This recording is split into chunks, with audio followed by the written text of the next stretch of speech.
ইয়াৰ আজি যিখন ট্ৰেইনৰ ষ্টপেজ আছে নলবাৰী ষ্টেচনৰ ঘৰ এই ষ্টপেজটো হোৱাৰ ফলত নলবাৰী ৰাইজ নিশ্চিতভাৱে উপকৃত হ'ব আৰু ইয়াৰ জৰিয়তে চেন্নাই অভিমুখে যিসকল লোক যাবলগীয়া আছে বা চেন্নাই চিকিৎসা কৰাটোতে আচলতে আমাৰ অসমৰ পৰা সৰহসংখ্যক লোক চেন্নাইলৈকে যায়, গতিকে নিশ্চয় চিকিৎসা আদিৰ পৰা বিভিন্ন দিশত নলবাৰী অঞ্চলৰ ৰাইজ চেন্নাইলৈকে যোৱাৰ ক্ষেত্ৰত সুবিধা হ'ব আৰু ইয়াৰ জৰিয়তে ৰাইজ উপকৃত হ'ব।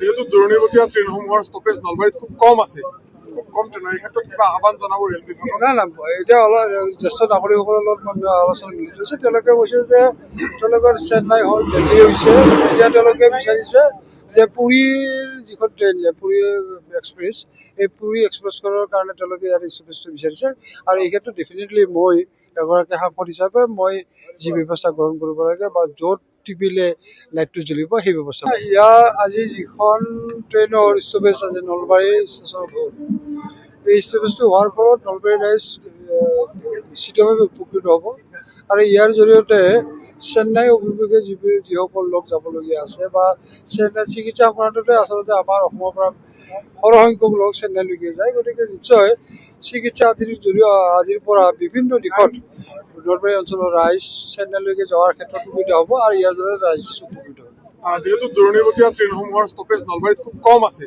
খুব কম ট্ৰেইনৰ এই ক্ষেত্ৰত কিবা আহ্বান জনাব ৰেল বিভাগক? নাই এতিয়া অলপ জ্যেষ্ঠ নাগৰিকসকলৰ লগত আলোচনা মিলিত হৈছে। তেওঁলোকে কৈছে যে তেওঁলোকৰ চেন্নাই হ'ল, দিল্লী হৈছে, এতিয়া তেওঁলোকে বিচাৰিছে যে পুৰীৰ যিখন ট্ৰেইন পুৰী এক্সপ্ৰেছ, এই পুৰী এক্সপ্ৰেছখনৰ কাৰণে তেওঁলোকে ইয়াৰ ষ্টপেজটো বিচাৰিছে আৰু এই ক্ষেত্ৰত ডেফিনেটলি মই এগৰাকী সাংসদ হিচাপে মই যি ব্যৱস্থা গ্ৰহণ কৰিব লাগে বা য'ত টিপিলে লাইটটো জ্বলিব সেই ব্যৱস্থা। ইয়াৰ আজি যিখন ট্ৰেইনৰ ষ্টপেজ আছে নলবাৰী ষ্টেচনৰ ঘৰ এই ষ্টপেজটো হোৱাৰ ফলত নলবাৰী ৰাইজ নিশ্চিতভাৱে উপকৃত হ'ব আৰু ইয়াৰ জৰিয়তে চেন্নাই অভিমুখে যিসকল লোক যাবলগীয়া আছে বা চেন্নাই চিকিৎসা কৰাটোতে আচলতে আমাৰ অসমৰ পৰা সৰহসংখ্যক লোক চেন্নাইলৈকে যায়, গতিকে নিশ্চয় চিকিৎসা আদিৰ পৰা বিভিন্ন দিশত নলবাৰী অঞ্চলৰ ৰাইজ চেন্নাইলৈকে যোৱাৰ ক্ষেত্ৰত সুবিধা হ'ব আৰু ইয়াৰ জৰিয়তে ৰাইজ উপকৃত হ'ব।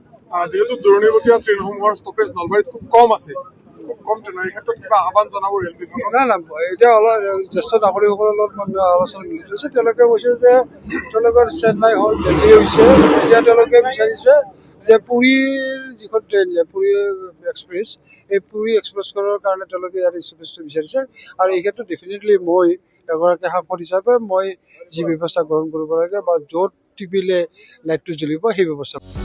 যিকোনো খবৰৰ বাবে যোগাযোগ কৰক আমাৰ এই নম্বৰত 9181 307 2221।